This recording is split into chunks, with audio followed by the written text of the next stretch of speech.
not only Libby's story, but to introduce our keynote speaker here. Our story, I should say, is the Waunakee Community Cares Coalition. Before I do that, though, I want to talk about the vital work of the coalition, also known as the WCCC. Our mission is simple yet powerful. We want to build a stronger, healthier, and more resilient Waunakee. At the WCCC, we believe prevention is the foundation of community wellness. Our goal is to reduce and prevent substance use by focusing on three key pillars. That's collaboration, education, and engagement. Collaboration means working hand in hand with parents, schools, law enforcement, healthcare providers, businesses, and local leaders. Together, we create a network of support that makes a real and lasting difference. Education empowers through school programs, speakers like tonight, workshops, and community resources. We provide the tools to make informed, healthy decisions, especially for our youth and their families. And engagement brings it all to life. We invite students to take leadership roles, offer families support,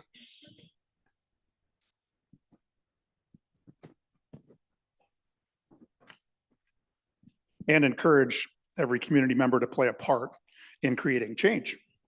This work matters because when we invest in prevention, we invest in our kids, our families, and our future. And here's where you come in. WCCC thrives when our community gets involved, much like you are tonight. Volunteer, attend events, have honest conversations, share resources. Every action, big or small, helps move us forward.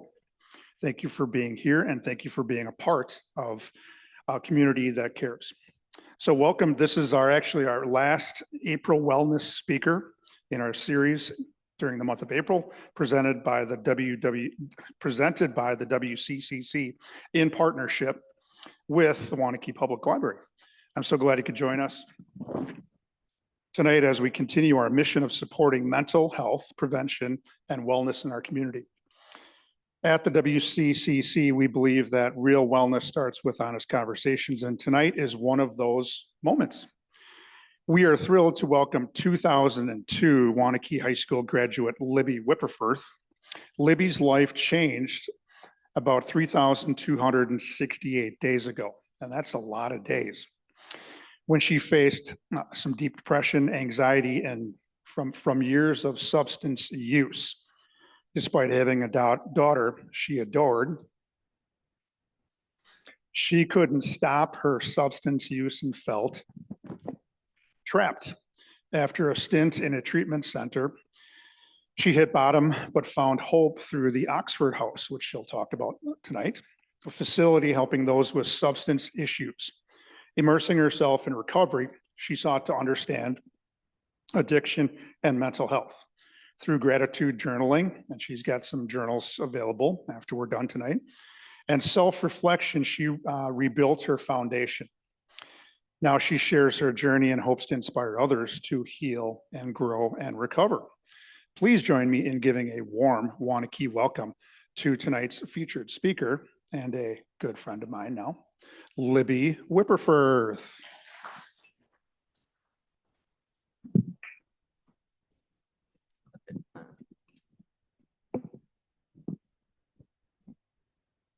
Thank you, Tim.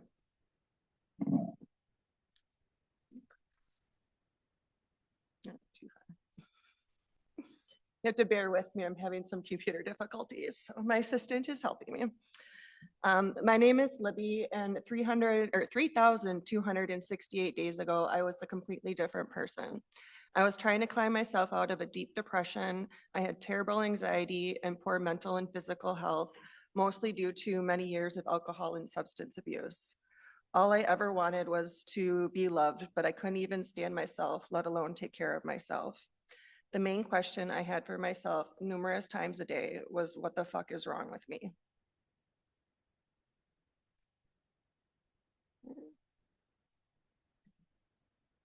Hold on. All right. From the outside, it may have looked like I had a good life, which I did, but that wasn't my whole life.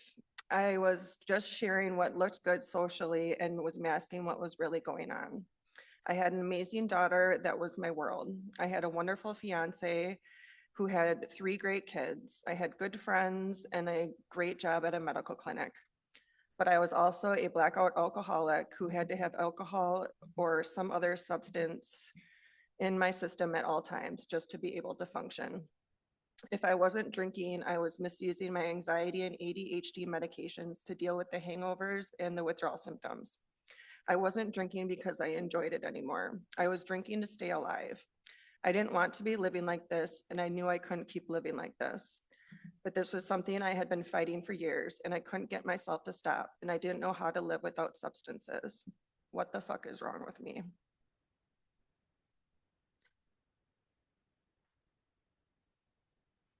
I really struggle with this computer today.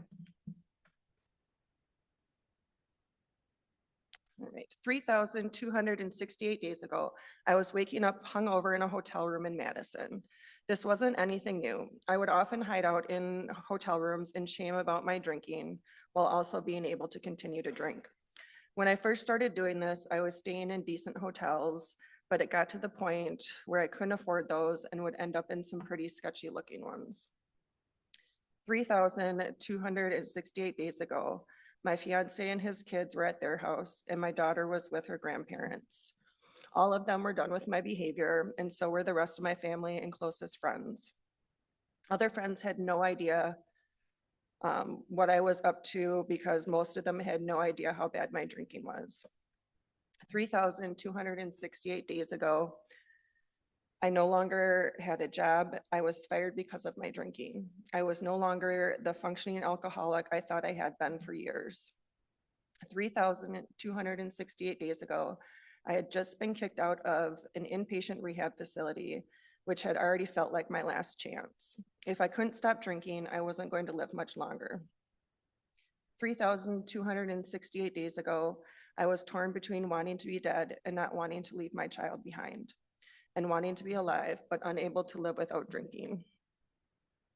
3,268 days ago, I had just blown 3 weeks of sobriety because I didn't know how to handle my emotions. I was pissed off I got kicked out and that my family upheld their boundaries, and I had no idea how to handle anything in my life.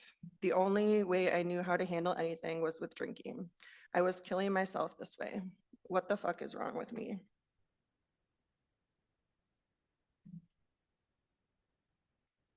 I did have one thing going for me. When I got kicked out, I was nearing the end of my stay, so aftercare discussions had started. I happened to have an interview that day for a peer-run sober living house, the Oxford House.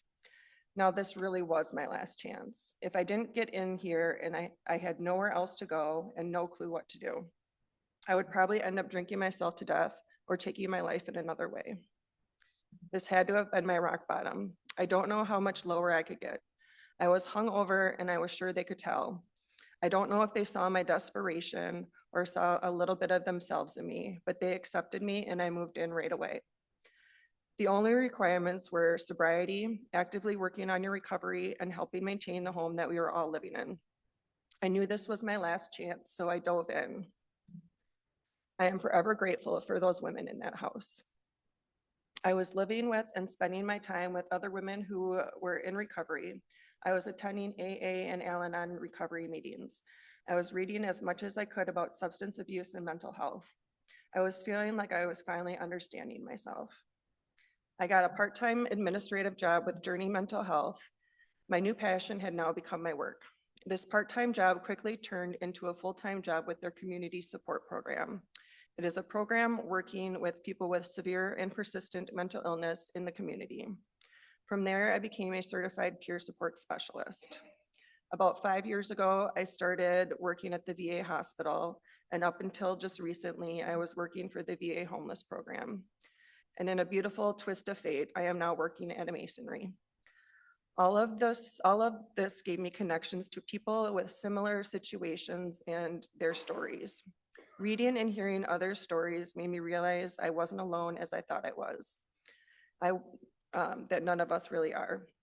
It also made me realize that there are many reasons that we do the things that we do and why we are the way that we are. It's all because of the way we've been built. From the start of my early recovery, I wanted to learn everything I could about mental health and substance use. I wanted to learn what was wrong with me. Why would I do the things I knew weren't okay? Why do I react in certain ways? What was causing me anxiety, and so on. I also wanted to know why others are doing what they do. I knew there was a reason that we all do what we do, that every action serves a purpose, and I had to find it. I dug into various books on mental health, psychology, and substance use. Unfortunately, one of the many side effects from years of heavy drinking and substance use is memory loss. I have a hard time remembering things, especially words. I was reading a lot of terminology and big words. I was understanding what I was learning, but I couldn't articulate it. I was able to understand the concepts, and I love a good metaphor. So throughout my research, I kept envisioning myself being built brick by brick. I soon started envisioning everyone being built by bricks. We are all similar in that we are all built brick by brick. We all have some strong, sturdy bricks, and we all have some weakened and broke bricks. We also tend to only put our best bricks for the world to see.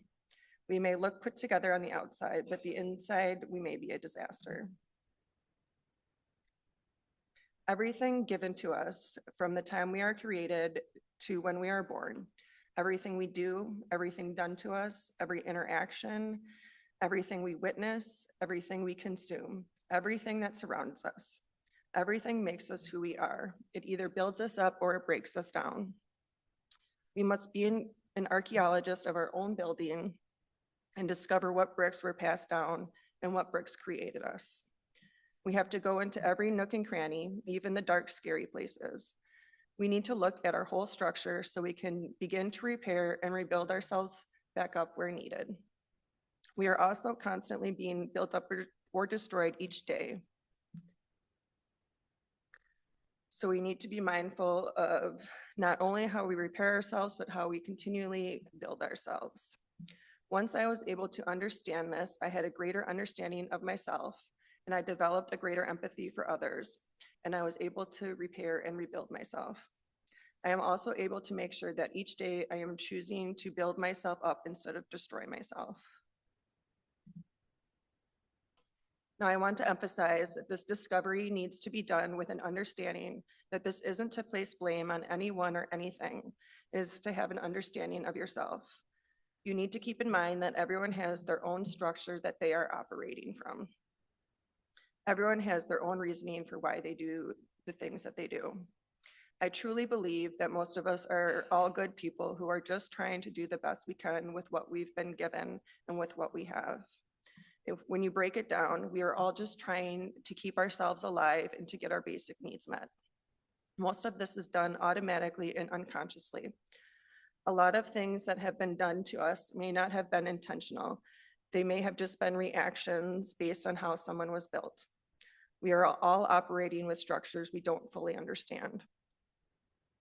We may all be created brick by brick, but not one of us is the same. So we also need to remember that we are each viewing the world through our own lenses, or windows, if you will. For example, I have a large foundation of feeling like I don't matter. I can easily get angry when I have to repeat something to my husband. I've already told you this before situation. With the foundation that I have, my automatic thought is that he's not listening to me, I don't matter. When in actuality, he just didn't hear me because our house is loud and he's getting old. We may be both involved in the same situation, but the view out our windows looks different. Knowing what I know about myself, I am able to look at the situation differently. I am able to pause and see the situation for what it is versus automatically reacting and being angry about something that is a story in my head. 3,268 days ago, I was nothing more than a pile of broken bricks. I was depressed, I had anxiety, I had no self-confidence or self-worth. I had abandonment fears and was a people pleaser who wanted nothing more than to be liked. I was scared of authority. I was triggered by yelling. I shut down when I was upset because I didn't know how to handle feelings. The only control I felt would manifest as OCD tendencies, and I had been biting my nails and picking at my skin for as long as I could remember. I could go on and list the million things that I thought were wrong with me, but these were my big ones at the time. I had been using alcohol, various drugs, and other self-harm practices to numb my feelings and to try to fit in and to feel like a fun and normal person. But how did I end up like this? I wasn't born this way. How did I become this? What the fuck is wrong with me? They say the first 5 years of a child's life is the most important developmentally. And then even after that, a person's development is at its highest during their young adolescence because brain development isn't fully done until early adulthood. We could even take it a step further with epigenetics. Epigenetics states that the egg that I was made from formed in my mother while she was in her mother. So essentially, the very start of our bricks were being created long before we were even a thought. And that my mother and grandmother, what they went through is a part of my foundation as well. I had to start my self-discovery by looking at my adolescence first and also have an understanding that what my parents and grandparents went through is also part of my foundation. That the reason they do what they do is because of how they were built. We are all built by a variety of things. The bricks that we are born with are genetics, and the bricks that we are built with, our culture, our environment, our education, our life experiences, etc.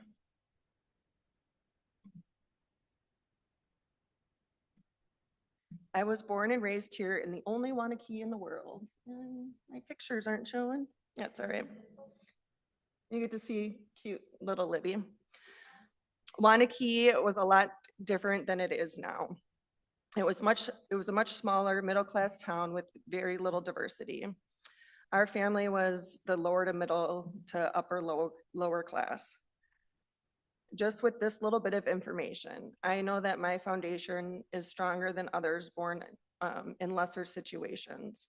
I was born with bricks of privilege that not everyone has. I was the baby of the family, born 3 years after my brother. I always felt second to my brother, as if he was the golden child and I was the difficult one. I know this isn't an uncommon feeling with second-born children. I felt my brother was very rough with me. He would do things like hit me with his knuckles pointed to make it hurt more, and he would come up with games like throwing those really sharp lawn darts at me. He once even shot me with a BB gun, but at that time it was just the boys will be boys, and that was just how things were. As kids, we were meant to be seen and not heard, or in my case, not seen or heard. I spent a lot of time playing and watching TV alone.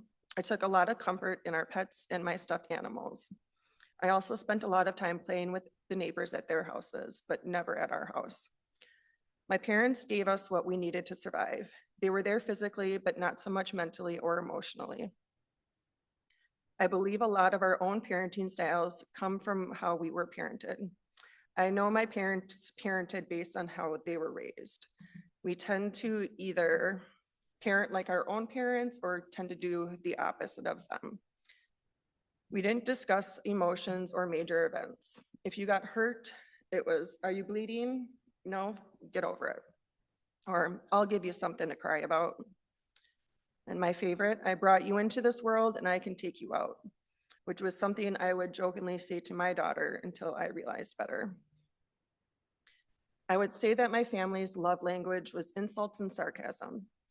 There was a lot of joking around, but with an insult attached. These jokes and insults put a lot of cracks in my foundation. I thought that in order to be loved, I had to be a good girl and do what I was told. I had to be happy and agreeable. For example, you can't see the pictures, but I always hated what my mother would make me wear. but I felt I couldn't voice my opinion or I would be a brat. I became really good at being able to mirror others and be what they thought I wanted to be instead of who I actually was.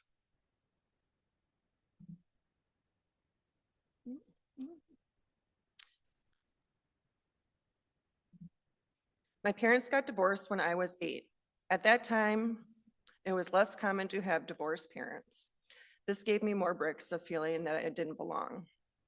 It was a pretty toxic divorce. There was a lot of talking bad about each other in front of us and a lot of fighting both in and out of court. I was told that my mother had left us for another man and didn't want anything to do with us. And when that relationship didn't work, she wanted back in our lives. I was young, hurt, and confused, and I didn't feel I could talk about it with anyone. I may never really know what happened or the full story, but at a young age, believing that your own mother doesn't want you created a large foundation of unworthiness and feeling unlovable. My mother ended up moving 3 hours away out of state. I dreaded the every other weekend exchange. I felt like I was being forced to go somewhere and be with someone who doesn't want me. My father got to the point that he didn't want to drive us halfway, so he would put us on a bus in Madison to get us to the halfway point. My brother would be in charge, but that didn't really make me feel safe.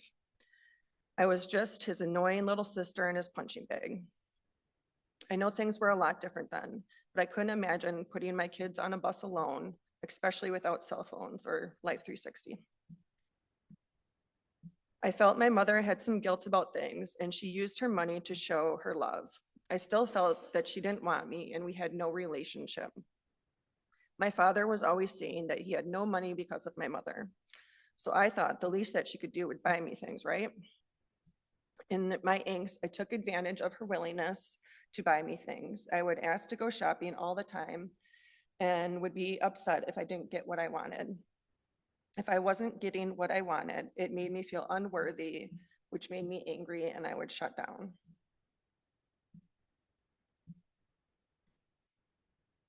I'm just gonna be pictureless. My father had rapidly rebounded and remarried.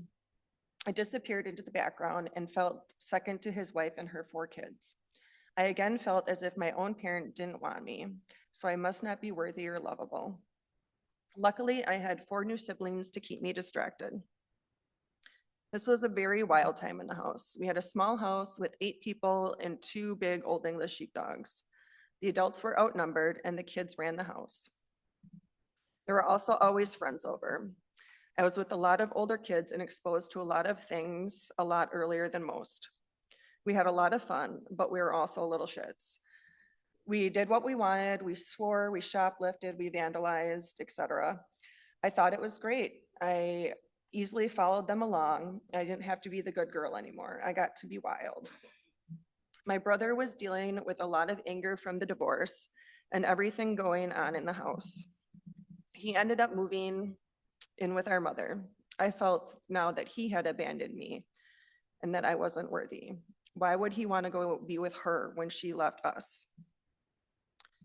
This marriage didn't last very long due to my father's infidelity. I all of a sudden lost everything I knew once again. I also lost my stepmom and siblings. I didn't get to process it. They went from being my family to people I wasn't supposed to love anymore. I had no idea how to deal with relationships. All I saw was drama and infidelity. After this divorce, my father was very low on money. We lived with my grandparents temporarily, and they helped out when we could. I was now a freshman in high school, and I wanted nothing more than to fit in. I really got into shoplifting at this point. I knew my dad couldn't afford me the clothes that everyone else was wearing, so I got them myself. I would rip off the security tags in dressing rooms and walk out. My dad never questioned where I was getting all my clothes or why some of my clothes had holes in them. I may have been a mess on the inside, but at least on the outside, I looked like my peers. My father's relationship with this woman was a little different in the fact that neither of them wanted to get married until all of their kids were out of high school, which was years down the road. So my father would spend most nights at her house. I again felt second to his partner and her 2 kids. I had more bricks of being unworthy and unlovable. As a teenager, having the house to yourself may sound great, but it was lonely and scary at times. Being alone in my thoughts, I would ruminate on how my parents didn't care about me and how I didn't fit in and how alone I felt.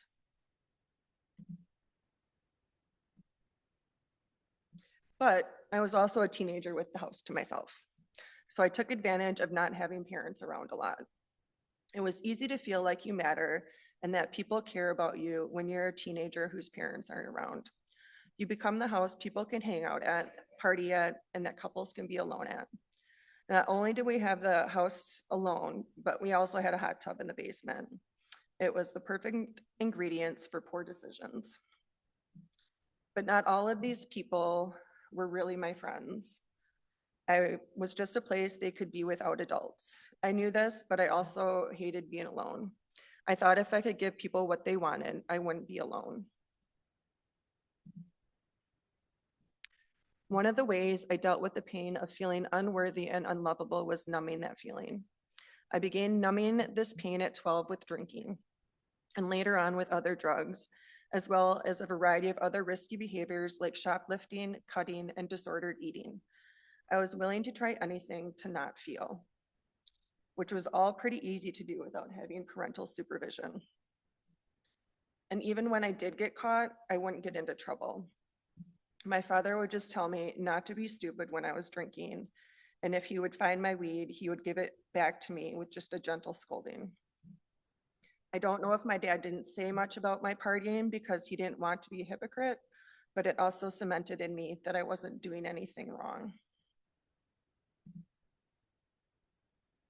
In Wisconsin, and more specifically in my upbringing, drinking is a part of everyday life. You drink when you're sad, you drink when you're happy, you have a drink after work, you have a drink with dinner, a drink before bed, etc. There was always alcohol in our house and all the houses that I had went to. Most people had a beer fridge in the garage as well. It was just how things were. But it also made it easy to obtain alcohol at a young age. Drinking was very normalized and glamorized.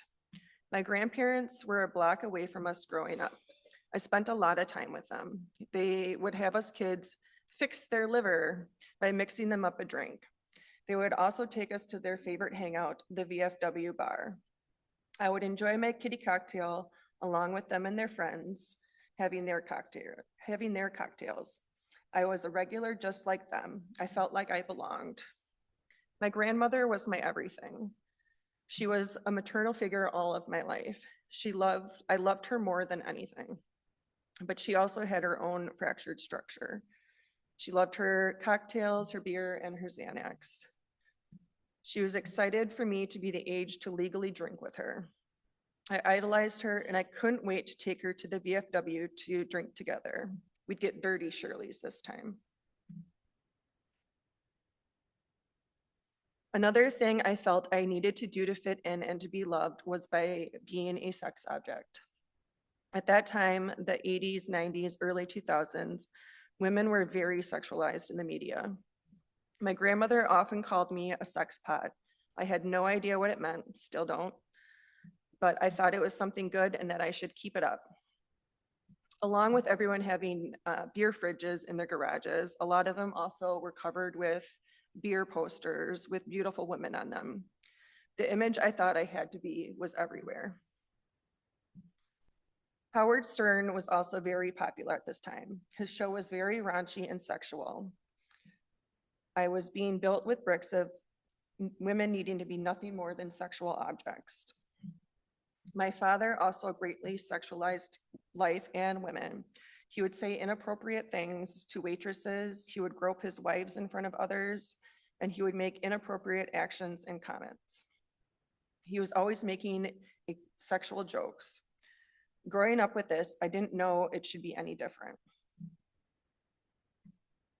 With my father being my primary caretaker in my teen years, we didn't talk about relationships or sex.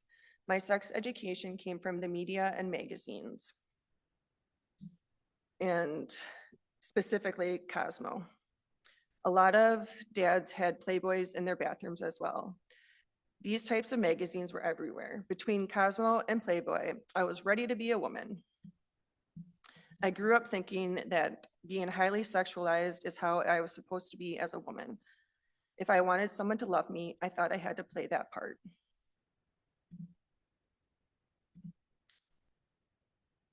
Between the thoughts of feeling unworthy, unloved, and feeling the need to be sexual, I added promiscuity to my ways of numbing my feelings. There are many problems with that, but one of my biggest issues with that is I had issues with blacking out when I was drinking. I'd been taking antidepressants and anxiety meds since high school. Most of these medications should not be mixed with alcohol or drugs. I may have looked like I wasn't that messed up on the outside, but I wouldn't be able to remember most of my nights. There's also a huge risk of interactions and even death when mixing these, but that didn't stop me from doing it. I was easily manipulated and taken advantage of. I would often wake up next to someone in bed and not remember what happened. A lot of my days were spent piecing together the night before just to do it again that night. I would numb the shame and pain with more alcohol and drugs. It was a vicious cycle.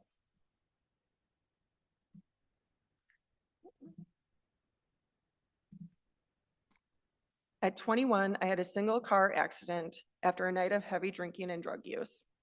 Luckily, I wasn't hurt and no one else was hurt. I had a friend with a tow on their truck, so I was able to have my car removed prior to having any police contact. Right after the accident, my boyfriend at the time and I got in a huge fight, and it became physical. I feared for my life, and at the same time, I wanted to take my life that night. I'm not sure how, but our parents got involved. My dad and his now wife had had enough, and they told me I was either to go to rehab or go to live with my mother, who I didn't have a relationship with. Like any addict in the thick of it and feeling that I was being forced into help, I chose to run away from my problems and go live with my mother. I wasn't ready to admit that I needed help yet. Confucius once said, "Remember, no matter where you go, there you are." Moving out of state wasn't any better. I wasn't dealing with why I was drinking and using so much. I just relocated. I was still drinking, but no longer doing drugs, but I would have if I knew where to get them. My drinking wasn't getting any better. It was just different now. I was now secretly drinking more and making poor choices with the company I kept when going out. In Waunakee, I had people who knew me and looked out for me. There I was alone and just spending time with anyone who wanted to party. Growing up playing the part of being someone who people wanted me to be, I was able to play the part and keep my parents off my back, but I wasn't doing any better. After about a year there, I discovered I was pregnant with my on again, off again boyfriend, that same one I was dating when I left Wisconsin. Once I found out I was pregnant, I was so excited. It may not have been the ideal situation, but the only thing I ever wanted in life was to be a mom. I wanted to be the best parent I could be. I stopped drinking and started making healthier choices right away. The baby inside me saved my life and had me taking care of myself. But I still hadn't dealt with the why of my use. It was just a reason why I couldn't drink for at least those 9 months. My boyfriend had brought us beer to the hospital, and I had a drink just hours after she was born. I soon moved back to Wisconsin to be with my boyfriend and to have our family together. I started drinking again after she was born, but not like it was before. I would drink like the rest of my family and friends. A couple drinks after work, with dinner, before bed, but I was a mom now. I wasn't going out to bars and staying out all night. I was a normal drinker now, right? My relationship with the father of my child didn't last long. All our issues didn't go away once we became parents. He was emotionally and mentally abusive. I wanted him to love me so much that I was easily manipulated and tolerated a lot. Shortly after I moved back, I found out that he had another girlfriend. I tried to make it work for our family, but my drinking only increased as our relationship got worse. but I still felt like I was in control of it. He was also a heavy drinker and substance user, and I felt I was doing better than he was. So I was fine, and he's the one with the problem. We had a very toxic relationship and eventually separated. I wasn't going to have my daughter growing up with her parents constantly fighting around her. The narcissistic abuse continued after we separated, but at least it wasn't in front of our child, and I could get away from it at times. Separated life was great, best of both worlds. I got to be a mom, and I got to have every other weekend off to do whatever I wanted. At this time, my daily drinking was more in control. I would have a glass of wine after she would go to bed, but then I would go hard on the weekends when she was with her dad. I would go out with the girls and live my best single mom life. But soon that glass of wine kept getting sooner and sooner, and the amount increased from a bottle to a box so I could drink more and hide it better. All of those wine bottles in the recycling bin aren't a good look. Being a wine mom is also a huge part of our culture. It was the height of the mommy wine culture at this time. Hanging out with other moms and having wine while the kids played was just the norm. I just wasn't normal. I couldn't have just a glass. I couldn't stop once I started. I had to drink until I passed out. And typically I was blacked out long before I would pass out. But hey, I wasn't doing hard drugs anymore, and this is what everyone else does, right? I'm fitting in, but the more I drank, the more my body was dependent on it.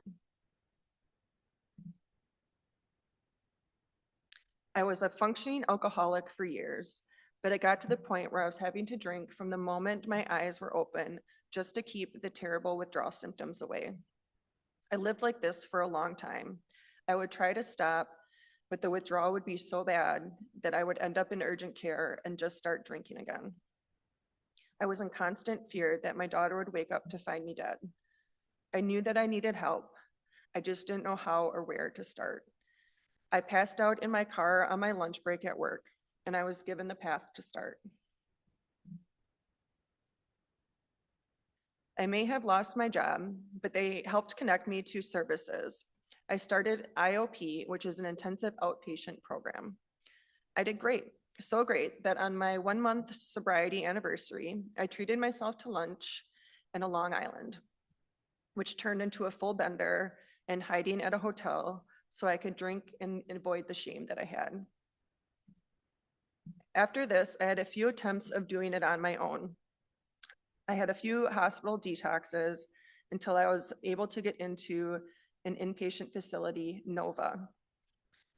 It was in Oshkosh. I was going to be far away from everyone and everything I knew again, but this time I was going to get better. I was at Nova almost a full month prior to being kicked out due to an inappropriate relationship with another patient. I was feeling alone and mentally and emotionally at my worst. He befriended me and had given me attention, making me feel like I mattered. He had tried to kiss me and I didn't stop him. The rules were rules and we had to leave. My family had upheld their boundaries and no one would come get me or let me stay with them. My best friend's mom let me stay with her, but I left after just a day and went to a hotel because she was so kind and loving and I didn't feel I deserved it. I had to hide my shame. I just couldn't deal.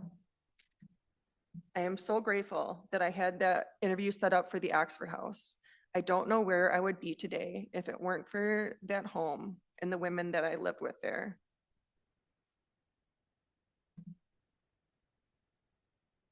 All right. So now I have a better understanding of why I did certain things, but now what? How do I fix myself? Knowing that everything in our lives either builds us up or breaks us down, I wanted to look at everything in my day-to-day life, what I thought and the things that I told myself, where I was and who I surrounded myself with, what I consumed and what I give out to the world.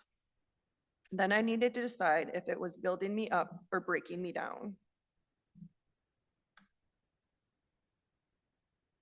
Besides therapy, one of the simplest yet most helpful tools I had to go through this was writing and journaling. The first journal I used was the 5-minute journal. I liked this style. It didn't take much time and it worked. I felt better using it after just a short period. But personally, I needed to concentrate on more aspects of my life to ensure I was creating good habits that would build me up instead of break me down. I started adding my own notes on each day of things that I needed to do for myself, and I eventually created my own journal template that I did every day and evening.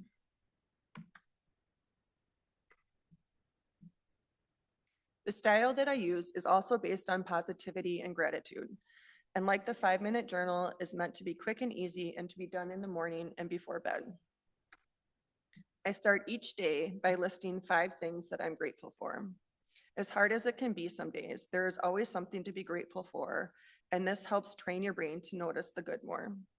This can be anything from grateful to your family and your friends, to things like the birds singing. When I was at my worst, I hated the birds. My hangovers could not stand the sound of them singing. But now I love birds and I have bird feeders everywhere. I also like to get creative with the things. Since I've been doing this for so long, it's kind of fun to think of different things that you can be grateful for, like your taste buds or the sun shining today. Just kind of get creative thinking of things that you're grateful for, and you kind of noticed more things. Next, I do 4 affirmations to get my mindset ready for the day. The things we tell ourselves have a huge impact on our well-being. The voice in my head used to be so mean to me. Now I talk to myself like I would a friend. I either list things that I need to hear at that certain time or something that I'm working on. Like, for instance, for today, I noted that I am confident because I was hoping to embody that today. And then before I go to bed, I list 3 good things that happened that day, because just like with gratitude, it helps train your brain to see the good. Being able to find some good when at your worst can make a huge difference in your outlook. When I am really struggling with something, I try to make sure it is included in my list so I can try to find something positive in a difficult situation. Then I note 2 ways I take care of myself. Did I eat well? Did I set a boundary? Did I shower? Did I take my medications? And then I do a note on 1 way that I moved my body. Our body is our structure, and if we want to live well, we have to take care of our bodies as well. Just like everything else, this will look different to everyone. Some love to run marathons. I'm more of a slow flow yoga kind of gal. The important part is some movement each day. There were points in my life where I couldn't get out of bed. On days like this, just getting out of bed and moving to the couch in the other room was my movement for the day, but I did move. Keeping in mind that keep this in mind, and it takes some of the guilt and pressure away from exercising. This style of journaling has helped ensure that I'm being built up more than I am broken down. It ensures that I have a strong foundation no matter what shakes me. It is quick and easy, and something that I've been actually able to stick with because it's easy and it works. And I wanted to share this tools with others because repair doesn't have to be hard or scary.